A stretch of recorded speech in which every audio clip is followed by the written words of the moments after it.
अनीता जी, हम बात कर रहे थे कि इस टाइटल को मिलने के बाद आपको क्या लगता है कि आपकी कैसी जिम्मेदारियां बढ़ गई हैं। तो आपने कुछ सोशल कॉजेज़ के बारे में बताया। अगर आपको कोई एक कॉज समाज में चूज़ करने का मौका दिया जाए, चाहे वो चाइल्ड वेलफेयर है, विमेन एम्पावरमेंट है, डिसेबिलिटी है, ओल्ड एज है, तो आप इनमें से किस कॉज को सपोर्ट करना पसंद करेंगी? विमेन एम्पावरमेंट को, और वो भी एक 40 से 60 तक की उम्र के 40 प्लस वाली जो उम्र की औरतें हैं उनका कॉज मैं सपोर्ट करूँगी।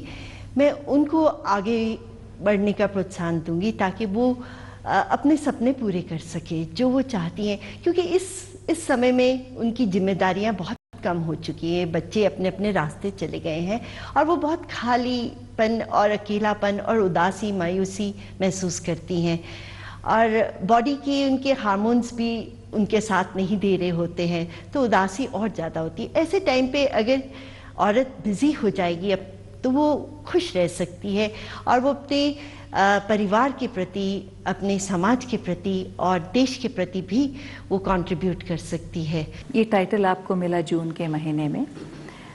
आपको क्या लगता है कि इस टाइटल को मिलने से पहले और इसको मिलने के बाद आपके जीवन में क्या फ़र्क आया है?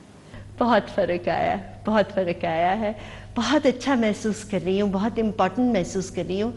मैं ज्वेलरी मैन्युफैक्चरिंग और एक्सपोर्ट का व्यवसाय चलाती हूँ, तो मैं उसी में बिजी थी। वही मेरा जीवन था, वही, उसके अलावा कहीं और देखा ही नहीं था।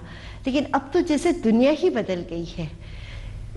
अखबार वाले पूछते हैं, पेपर मैगजीन वाले बोलते हैं आप कवर पे हमारे आइए। फिर आपसे भी इंटरव्यू हो रहा है, बहुत अच्छा लगा है। माय FM 94.3 ने मुझे खिताब दिया है, जियो दिल से का, उन्होंने भी इंटरव्यू लिया था।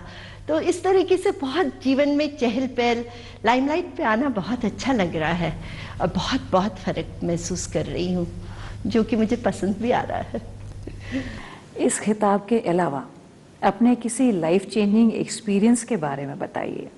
मैं जैसे आपको भी बता रही थी कि मैं व्यवसाय चलाती हूँ, लेकिन इससे पहले, ये 21 साल से मैं व्यवसाय चला रही हूँ, लेकिन इससे पहले हमारी आर्थिक स्थिति ज़्यादा अच्छी नहीं थी।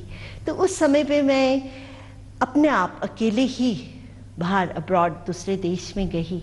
वहाँ जाके मैंने एक कस्टमर वहाँ ढूंढे, और जब मेरे पहले कस्टमर ने मुझे ऑर्डर दिया अपने बिजनेस के लिए, एक्सपोर्ट के लिए, और मेरे हाथ में पैसे थमाए, एडवांस पेमेंट, तो मेरी खुशी का ठिकाना नहीं था। रोम रोम मेरा खुशी से झूम रहा था। और उसके बाद जो मैंने एक स्वतंत्रता महसूस करी, एक फाइनेंशियल इंडिपेंडेंस, आर्थिक स्वतंत्रता महसूस करी, उसको मैं बयान नहीं कर सकती हूँ। बस उसके बाद तो आगे बढ़ती गई, पीछे मुड़ के नहीं देखा दोबारा। तो वही मेरे जीवन का सबसे अहम मोड़ था।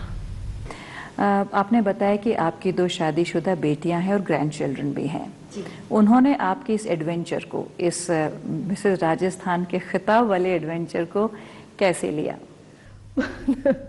वो बहुत खुश हुए, बच्चे भी खुश हुए, और मेरा पोता भी, मेरा दोता भी बहुत खुश हुआ। वो जो मेरी बेटी है वो तो मेरे साथ बैक स्टेज आके मेरी मदद कर रही थी, मेरे को बहुत उसका सहारा रहा है सारा टाइम।